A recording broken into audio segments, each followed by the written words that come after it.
하나님 말씀 보시겠습니다. 하나님 말씀은 아모스 9장 7절에서 10절에 있는 말씀입니다.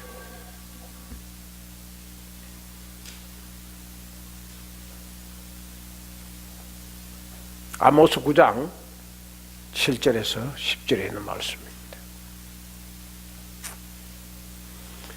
구약성경 1283년 아모스 9장 7절 여호와의 말씀이니라 이스라엘 자손들아 너희는 내게 구수족속같이 아니하냐 내가 이스라엘을 애굽 땅에서 블레셋 사람을 갑돌에서 아람 사람을 기르에서 올라오게 하지 아니하였느냐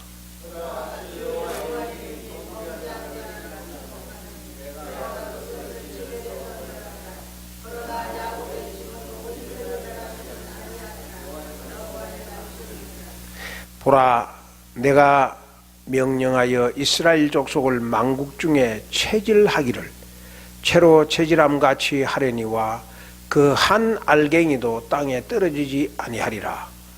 내 백성 중에서 말하기를 화가 우리에게 미치지 아니하며 이러지 아니하리라 하는 모든 죄인은 칼에 죽으리라. 까지 보시겠습니다.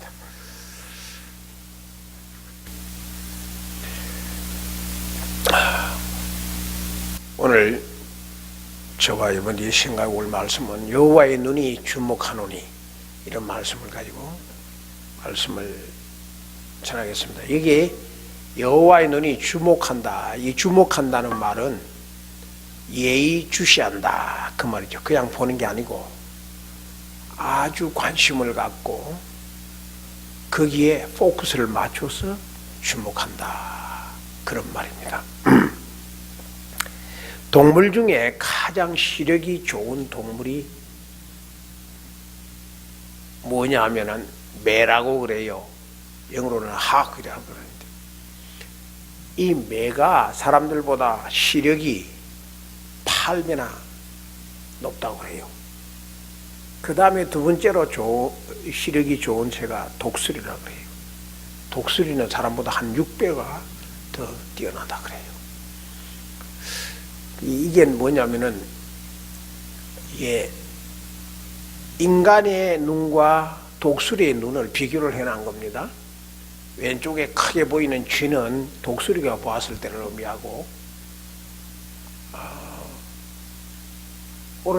오른쪽에는 독수리가 보았을 때를 이야기하고 그 가운데 왼쪽에 있는 것은 인간의 눈으로 보았을 때를 말하는 건데 매를 비교를 했으면 더 좋은데 매에 대해서는 이 비교한 것이 없어요. 그래서 우리 인간의 눈보다도 6배로 더 뛰어난 독수리를 비교를 한 겁니다.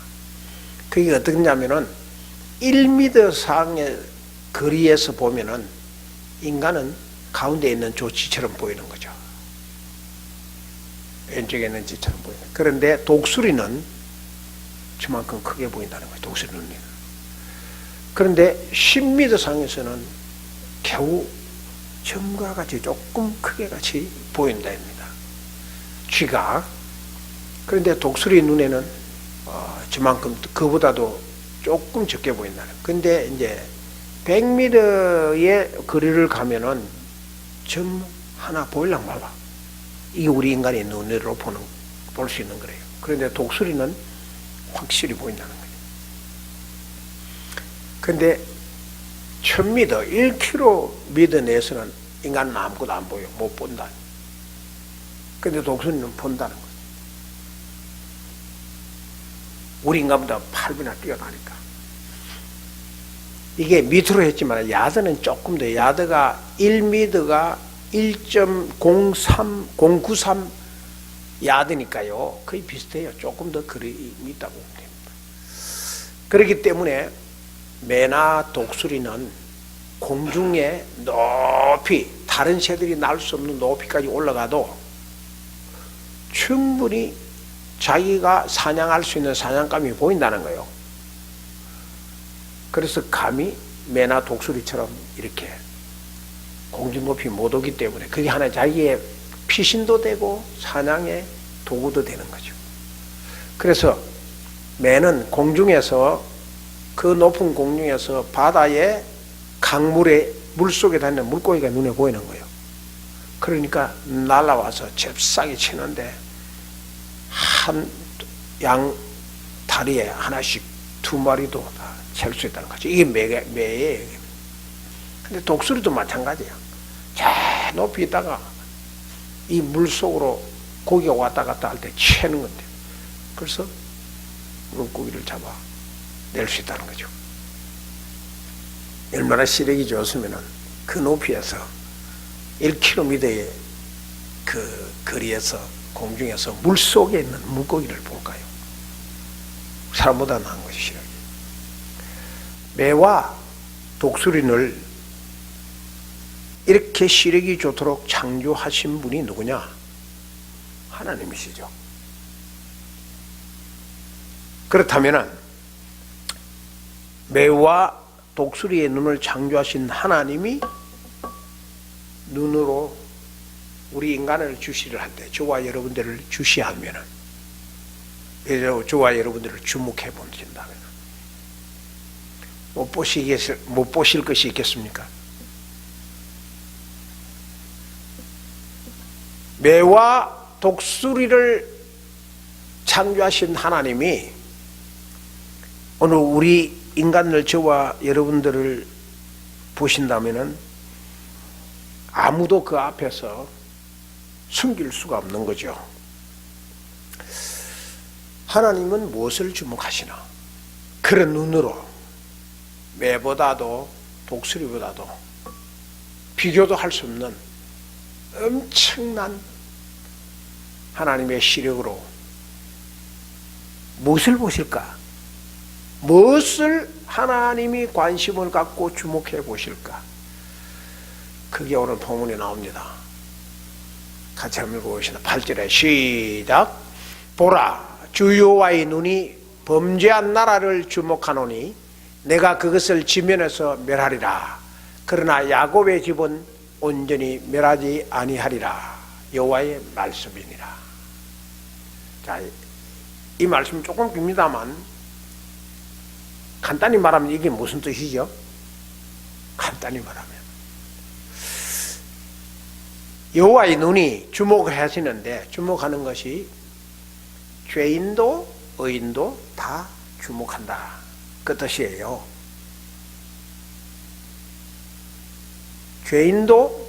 죄인을 주목하는 이유가 뭐냐? 여기서 말하는 죄인은 범죄한 나라예요. 범죄한 나라를 말하고, 그 다음에 여기서 말하는 의인은 누군가? 의인은 야곱의 집을 말합니다. 그러니까 하나님은 범죄한 나라, 죄인도 보시고 주목하시고 의인도 주목하신다, 그 말이죠. 그런데 범죄한 나라를 주목하는 이유가 뭐냐? 주목하는 이유는 멸하려고, 멸망시키려고 주목해 보시는 것이죠. 그런데 의인 야곱의 집을 보시는 이유는 뭐냐? 멸하지 아니하시려고, 상급 주시려고, 축복 주시려고 주목한다, 그 말입니다.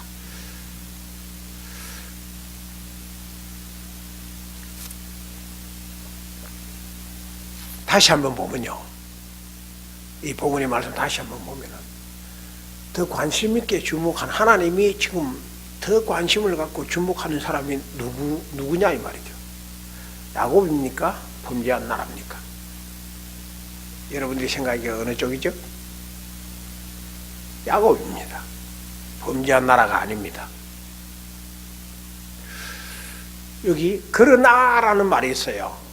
여호와의 눈이 범죄한 나라를 지면에서 멸하리라. 그러나 야곱의, 그러나 이 말씀은 야곱의 집을 더 강조하기 위해서 그러나라는 말씀을 하는 거죠. 우리가 말을 할 때에 앞에 뭐 오만 미사하고 다 이야기를 다 해도 마지막 그러나 하고 뒤에 보면은 그 뒤에, 그러나 뒤에 있는 그 말을 강조하는 거 아닙니까? 그러니까 오늘 본문의 말도 그러나 야곱의 집은 멸하지 않는다는 거죠. 하나님의, 다시 말하면 오늘 현실적으로 말해보면요, 하나님이 예의주시하게 정말 관심을 가지고, 큰 관심을 가지고 주목해 보시는 두 종류가 있는데, 그 두 종류가 하나는 범죄자고 하나는 범죄 안 한 사람이라는 거죠. 범죄자를 하나님이 주목해 보시는 것은 멸하시려고, 범죄 안 한 사람을 주시해 보시는 것은 축복 주시려고. 그게 오늘 우리 현실에 적용하면 그렇다고 말이죠. 이 사실은 성경 창세기부터 계시록까지 전체 내용을 다 포함한 말씀입니다. 다 그렇습니다. 하나님은 예의주시해 주는 두 종류가 있는데, 하나는 범죄자, 하나는 범죄 안 하는 사람.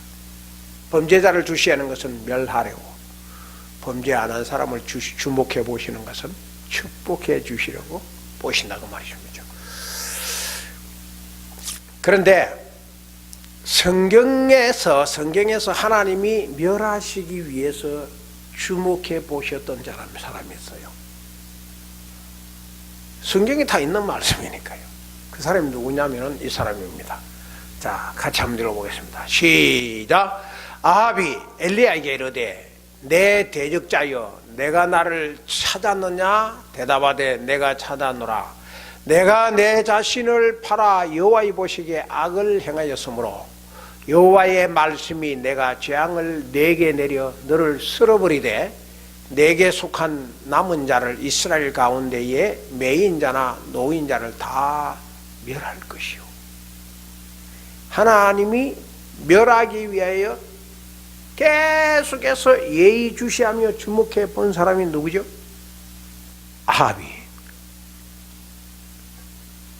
아합은 여호와의 보시기에, 하나님이 주목해서 보시기에 악을 행했기 때문에 아합에게 속한 남은 자를 다 멸할 것이다. 여기 본문에 보면 재앙을 내게 내려 다 쓸어버리고 다 멸할 것이다. 뭐 이스라엘에 있는 사람이든 어떤 관계 다 멸할 거다. 이게 하나님이 예의해 주신 아합왕입니다. 그 아합왕을 이렇게 예의해 주신 것은 아합왕을 멸하시려고.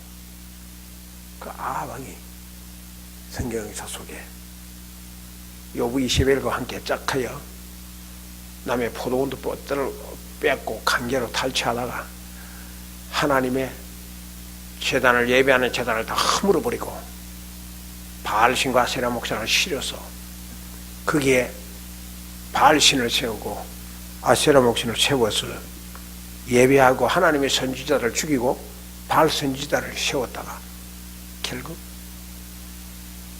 완전히 하나님께서 그를 망하게 해버리는 그런 역사가 있었죠. 성경에 있었죠. 근데 정반대로 하나님이 살리시려고 주목해 보셨던 사람이 있어요. 하나님이 계속 그 사람을 보니까 하나님이 꼭 살리고 싶어 그래 보던 사람이 있어요. 그 사람이 바로 역대하 31장 20절에 있습니다. 같이 읽겠습니다. 시작. 히스기야가 온 유대에 이같이 행하되 그의 하나님 여호와 보시기에 성과 정의와 진실함으로 행하였으니 그가 행하는 모든 일 곧 하나님의 전에 수종드는 일에나 율법에나 계명에나 그의 하나님을 찾고 한마음으로 행하여 행통하였더라. 물론 히스기야 외에도 하나님이 주목해서 살려는 사람들이 많습니다. 그런데 이게 하나님이 살리시려고 주목해서 유달리 보았던 사람이 히스기야 왕이에요. 대표적인 사람. 히스기야는 여호와의 보시기에 진실함으로 진실했어. 그래서 히스기야의 모든 장래가 형통하였더라. 하나님이 히스기야도 주목해 보았는데 주목한 이유는 살리려고. 형통하게 해주려고, 축복해 주려고. 히스기야 왕은 살리려고 하나님이 주목해 보고 계신 거죠. 그의 모든 삶을 하나부터 열까지. 하나님은 아하 왕도 보셨고 히스기야 왕도 보셨다는 말이죠. 두 종류의 사람을 보신 거죠. 그 목적은 똑같이 하나님을 주목해 보지만 하나님이 보시는 목적은 전혀 달랐어요. 죽음과 멸망과 삶으로 갈린 거죠. 아합 왕은 멸하려고 보셨고 주목해 보셨고 히스기야 왕은 살리려고 보셨다. 그것을 성경이 우리에게 말씀해 줍니다. 사드락과 메삭과 아벳느고가 7배나 더 뜨거운 긍휼이 타는 불 속으로 집어넣었어요. 근데 그 불 속에 들어간 사드락과 메삭과 아벳느고를 하나님이 주목해 보신 거예요. 그리고 그 중에 사드락과 메삭과 아벳느고 외에 주목해 보시는 그 가운데 이 외에 한 사람을 더 보냈다 그랬어요. 그가 예수 그리스도다. 다 그렇게 이야기하죠. 하나님이 보시고 주목해 보시면 살려야 하겠다는 거죠. 그렇게 살리려고 하나님이 친히 인간의 옷을 입고 그 긍휼이 타는 불문부 속에서 사드락과 메삭과 아벳느고를 살리신 거죠. 다니엘이 사다굴 속에 들어갔는데 사자가의 둘 속에 들어간 이유는 그 사람들이 느부갓네살과 그들의 바벨론의 사람들이 다니엘을 죽이려고 갔죠. 근데 그 모습을 하나님이 다니엘이 포로로 잡혀와서 어떻게 살았는지를 어떻게 기도했는지를 다니엘의 마음을 계속 주목해 보신 거죠. 주시해 보신 것이죠. 그럴 때 하나님이 다니엘이 사자굴 속에 들어가는 것도 보셨어. 다 주목해 보셨어.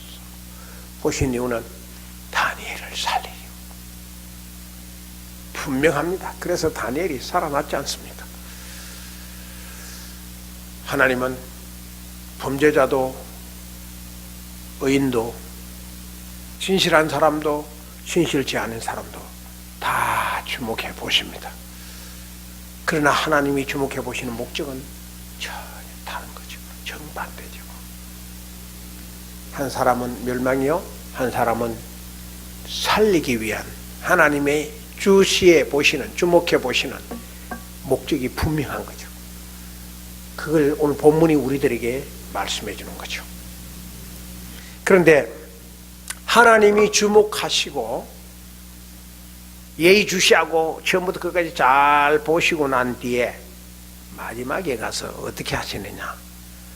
오늘 아모스 기자는 체질을 하신다 그랬어요. 체질을 하신다. 자, 오늘 9절을 같이 한번 읽어봅시다. 시작. 보라, 내가 명령하여 이스라엘 족속을 만국 중에서 체질하기를 채로 체질함과 같이 하려니와 그 한 알갱이도 땅에 떨어지지 아니하리라. 이게 하나님이 체질한다고 그랬어요. 근데 체질을 우리가 좀 이해를 좀 하기에 조금 이해가 잘 안 되는 이 본문의 말씀은 이방인을 체질하거나 믿지 않는 사람을 체질한다 그러면은 이해가 되겠는데 오늘 본문에서는 보라 내가 너희 명령하여 이스라엘의 족속을 만국 중에서 체질한다 그랬거든요. 뭐 이스라엘을 체질을 왜 하실까? 그 말이에요. 이 체질하는 것을 갖다가 체질을 하는데 한 알갱이도 땅에 떨어지지 아니하게 한다 그랬어요.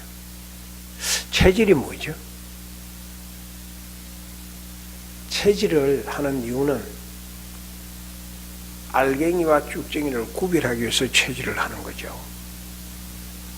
그 목적은 한 알갱이라도 땅에 떨어지지 아니하게 하기 위하여. 오늘 본문의 말씀 그겁니다. 이 말씀은 한 알갱이라도 하나님께서 실족함이 없도록 만들기 위해서 체질을 한다고 그랬어요. 이게 채입니다. 채. 다른 말로 키라고도 하고요. 이게 채인데요. 우리나라 조상들이 이 채를 정말 기발하게 발견하셨어요. 이 채를 가지고 채질을 할 때 곡식을 타작을 해가지고 채질을 할 때 이렇게 합니다. 이렇게 올리면은 곡식과 알곡과 쭉정이와 그 모든 게 한 번에 올라가거든요. 위로 한 번에 이렇게 딱 치면 위로 다 올라가면 그때에 채를 갖다가 밑으로 확 내리는 겁니다. 그때 바람이 확 나요. 그러면 쭉정이는 앞으로 나가, 가볍기 때문에. 근데 알갱이는 채 안에 가만 남아 있어요. 이게 체질이에요. 체질. 근데 체질을 잘 하시는 분은 이 할머니들인데요. 할머니들은 이 체질을 잘 하면은 알갱이밖에 안 남잖아요. 근데 알갱이를 안 떨어뜨려. 체질을 할 때 이렇게 올렸다가 팍 이러면 그 확 나가는 바람 때문에 이제 껍데기가 바깥으로 앞으로 자꾸 떨어지거든요. 그런데 그걸 잘못하는 경험이 없는 젊은 사람들은 알맹이까지 떨어뜨려요. 그런데 이 노숙한 할머니들은 껍데기만 착착 나가게 만드는 거죠. 그게 이 체질이에요. 체질. 체질하시는 이유가 뭐라 그랬죠? 자, 체질하는 걸 우리 머리에 상기해야 됩니다. 체질하시는 이유는 쭉정이를 위한 겁니까? 알맹이를 위한 겁니까? 체질을 위하죠. 알갱이를 위한 거죠. 알갱이를 내가 갖게 하려고. 그 쭉정이는 위한 것은 아니죠. 알갱이는 오늘 본문에 말하면 알갱이는 야곱입니다. 야곱을 말해요. 그리고 쭉정이는 누구를 말하냐? 범죄자를 이야기하는, 범죄한 나라를 이야기하는 거죠. 잘 들으셔야 됩니다. 그러면 야곱은 이 알갱이라는 거, 야곱이나 알갱이 야곱이라는 것은 오늘 우리에게는 뭐냐? 뭘 의미하느냐? 그거죠. 오늘 우리에게는 믿음을 말합니다. 믿음이 알갱이. 범죄자는 그럼 뭐냐? 쭉정이는 뭐라 그러느냐? 쭉정이는 오늘의 불신앙을 말합니다. 정확하게 구분되는 겁니다. 이걸 아모스가 오늘 그 시대를 기준으로 삼아가지고 체질하는 것을 가지고 우리에게 보여주는 거죠. 자, 체질을 할 때에 채 안에 끝까지 남는 것은 알갱이에요. 하나님이 우리를 심판하시기 위해서 이 체질한다는 말은 심판한다 이거죠. 쭉정이와 알맹이를 구별하게 만드는 건데, 그게 현실 속에서는 어떤 시험이라고 될 수가 있겠어요. 하나님이 테스트하는 거. 아브라함을 테스트할 때 아브라함이 테스트에 합격을 했잖아요. 그래서 아브라함 믿음의 조상이 된 거 아닙니까? 그런데 믿지 않았던 사람들은, 불신앙은 불합격이죠. 쭉정이로 날아가는 거죠. 그걸 이야기하는 거죠. 알갱이, 쭉정이 이제 구별이 됐잖아요. 알갱이와 쭉정이 구별이 되면 각각 어떻게 하시는가? 알갱이는 어떻게 하고 쭉정이는 어떻게 하시는가? 누가복음 3장 17절에 예수님께서 이런 말씀을 하셨어요. 같이 읽겠습니다. 시작. 손에 키를 들고 자기의 타작마당을 정하게 하사 알곡은 모아 곡관에 들이고 쭉정이는 꺼지지 않는 불에 태우시리라. 이 예수님의 체질하고 난 뒤에, 키로 체질하고 난 뒤에 예수님이 알곡과 쭉정이를 어떻게 하시는지 예수님이 하신 말씀이에요. 알갱이는 어떻게 한대죠? 알갱이가 알곡 아닙니까? 알곡은 어떻게 한대죠? 곡간에 들인다. 곡간에. 그리고 쭉정이는 어떻게 해요? 불에 태워버린다. 불 속에 집어 던진다. 불로 태워버리겠죠. 곡간은 뭘 의미하는 거죠? 곡간은 천국을 말합니다. 그리고 불 속은 뭘 말하죠? 지옥을 말합니다. 정확합니다. 성경은 너무 확실하게 분명하게 예수님의 말씀 속에서 아모스와 똑같이 우리에게 보여주는 것이죠. 알갱이냐 쭉쟁이냐. 여러분은 자신을 알갱이라고 생각합니까? 쭉쟁이라고 생각합니까? 내가 곳간에 들어갈 겁니까? 불 속에 들어갈 겁니까?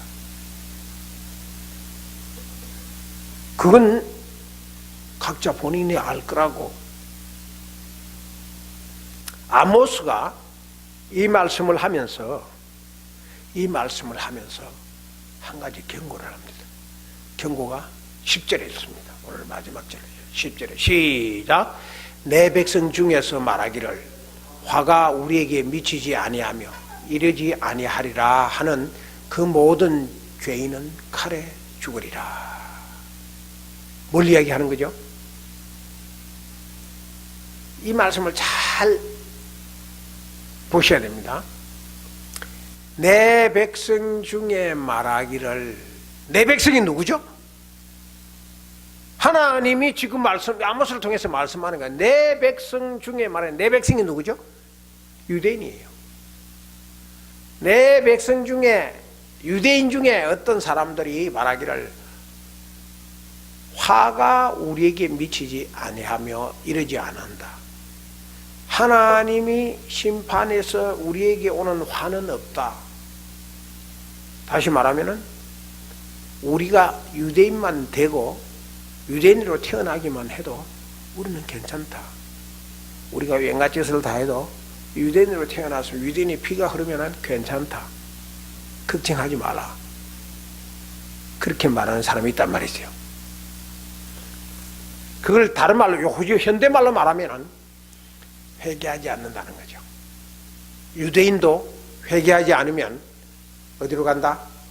지옥 간다는 거예요. 칼에 죽는다는 거죠. 그걸 뒤집어서 말하면요, 이방인도 회개하면 천국 간다 그 말이에요. 이거를 아모스는 구약적으로 말씀을 하고 있고, 오늘 저는 현대식으로 설명을 하는 거죠. 자, 여기에 예수님이 오시고 난 이후에 지옥과 천국을 가느냐 안 가느냐 판가름하는 기준이 있어요. 기준이. 그 기준이 뭐냐? 십자가의 보혈입니다. 십자가의 보혈을 믿고 내가 회개하고 주님 앞으로 나오면은 이방인이나 유대인이나 구별 없이 다 하늘로 날아가는 거죠. 그래서 오늘 현대에 와서는 영적 이스라엘이 중요한 거지, 진짜 유대인으로 이스라엘에 태어난 그 혈통으로 태어난 그들이 중요한 거 아니에요. 왜냐하면 그들은 유대인의 육신의 피가 흐르지만은 오늘 예수를 믿고 보혈로 회개하고 믿은 사람은 내 마음속에 예수 그리스도의 십자가의 보혈이 흐른단 말입니다. 그게 진짜 이스라엘이라, 그게 진짜 영적 이스라엘이라는 거죠. 이거를 아모스는 오늘 본문을 통해서 우리에게 경고해 주는 거죠. 너희들 유대인이라고 자랑하지 마라. 아브라함의 자손인 자랑하지 말아라. 화가 우리에게는 미치지 않을 것이라고 엉뚱소리 하지 마라. 너희들도 회개 안 하면은 지옥 간다. 그거요. 간단하죠 뭐. 전 확실하게 분명히 설명을 했습니다. 들은 거는 여러분들이요. 신자는 뭐 하는 사람이냐? 신자는 곳간에 들어갈 알곡이에요. 저와 여러분들은 곳간에 들어갈 알곡들이에요. 왜냐하면 믿기 때문에, 내 마음속에 믿음이 있기 때문에. 신자는 하나님이 주목하시는 알곡이에요. 축복해 주시고 보호해 주시고 사망의 음침한 꼴짜기를 타는지라도 해받지 않도록 지켜주실 대상이, 하나님의 대상이 신자예요. 그러니까 하나님께서 체질을 해도 안 나가는 거지. 알곡이니까 껍질이 안 되는 거지. 쭉쟁이가 안 되는 거지. 그러나 하나님이 심판의 체질을 할 때 쭉정이도 주목하시는데 너는 쭉정이야. 그러니까 그 쭉정이를 다 나가서 하나님 거두어가지고 불로 태워버리는 거죠. 신자는 하나님이 주목하시는 알곡입니다. 다시 말씀드립니다만 내 마음속에 진정한 예수 그리스도의 보혈이 있느냐, 내 마음속에 십자가의 보혈을 받아들이는 이 믿음이 있느냐, 그것이 알곡과 쭉정이로 구별하는 기준이 되는 거죠. 아모스는 기질하는 것을 비유로 했지만 예수님은 분명히 십자가의 보혈로 기준으로 삼아서 우리에게 가르쳐준 거죠. 그러니까 주님이 오늘 또 우리를, 저와 여러분들을 주목하시는 거죠. 유마 하나님께 다니는 교인이라 할지라도, 유대인이라 할지라도 정말 회개하지 않으면 쭉정이다 이거죠. 우리가 쭉정이 되기 위해서 오늘 또 주님 앞에 나온 건 아니지 않습니까? 오늘 알곡으로 주님 앞에 나와서 예배하지 않습니까? 나는 하늘나라 곳간에 들어갈 알곡이다. 그 마음을 가지시고 어떤 아픔과 눈물과 고난 속에서도 하나님이 나를 지켜 보호해 주신다, 주시하고 계신다, 이 믿음으로 승리하시는 저와 여러분 되기를 주님의 이름으로 축원합니다. 기도하십시다.